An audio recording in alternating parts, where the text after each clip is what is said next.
আমরা মানুষ পৃথিবীর সর্বশ্রেষ্ঠ জীব হিসেবে জন্ম হয়েছে আমাদের এই পৃথিবীতে। আমাদের ছোটবেলা মা বাবার কোলেই কেটে যায়। কিছুটা বড় হওয়ার পর শুরু হয় আমাদের স্কুল লাইফ, এরপর কলেজ লাইফ, আর এভাবে কেটে যায় আমাদের জীবনে কতগুলো বছর। এরপর পড়ালেখা শেষ করে জব আর বিজনেস নিয়ে আমরা ব্যস্ত হয়ে যাই। এরপর বিয়ে, সংসার, পরিবার পরিজন নিয়ে দিন কাটাতে কাটাতে একসময় আমরা বৃদ্ধ হই। অবশেষে একদিন আমরা পৃথিবীর শ্রেষ্ঠ মানুষ এই সুন্দর পৃথিবী ত্যাগ করি। এখন প্রশ্ন হচ্ছে, এটাই কি আমাদের জীবনের আসল উদ্দেশ্য? শুধু কি এই কারণে আমাদের জন্ম হয় এই পৃথিবীতে? মানুষ এত বড় একটা লাইফ ছোট থেকে বৃদ্ধ পর্যন্ত অতিবাহিত করে শুধু কি এই কারণে? আমাদের জন্ম থেকে মৃত্যু পর্যন্ত এই সময়টায় কত মানুষের সাথে পরিচয় হয়, কত মানুষ আমাদের আপন হয়। আর যখন মৃত্যুর সময় আসে তখন আমাকে একাই এই পৃথিবী ছাড়তে হয়। এটা কেন? এর কারণ হচ্ছে আমরা পৃথিবীতে একাই আসি আর এখান থেকে একাই যাই।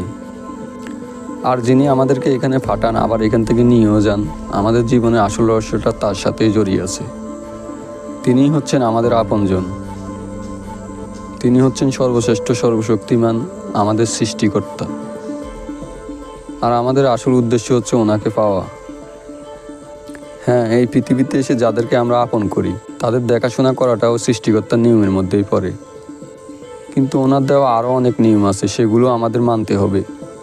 যেমন সবসময় সত্য পথে থেকে জীবন অতিবাহিত করা, কারো ক্ষতি না করে উপকার করা, অন্যের প্রতি অহিংসা, দয়া, ভালোবাসা থাকা, সবসময় ধর্মপরায়ণ হয়ে জীবন অতিবাহিত করা, ভালো কর্ম করা, এবং যে সৃষ্টিকর্তা আমাদের সবাইকে এই পৃথিবীতে পাঠিয়েছে তার প্রতি শ্রদ্ধা, প্রেম, ভালোবাসা আর সম্মান রাখা। আর এগুলো করতে পারলে আমাদের জীবনের উদ্দেশ্য সফল হবে। আমরা সৃষ্টিকর্তার কাছে ফিরে যেতে পারবো। জীবন মানে এটা নয় খাওয়া দাওয়া, ফুর্তি করা আর মরে যাওয়া। জীবন মানে এটা, যতটা পারো ভালো কর্ম করো আর তোমার প্রভুর কাছে ফিরে যাও। তো সবাই ভালো থাকবেন, ভালো করবেন।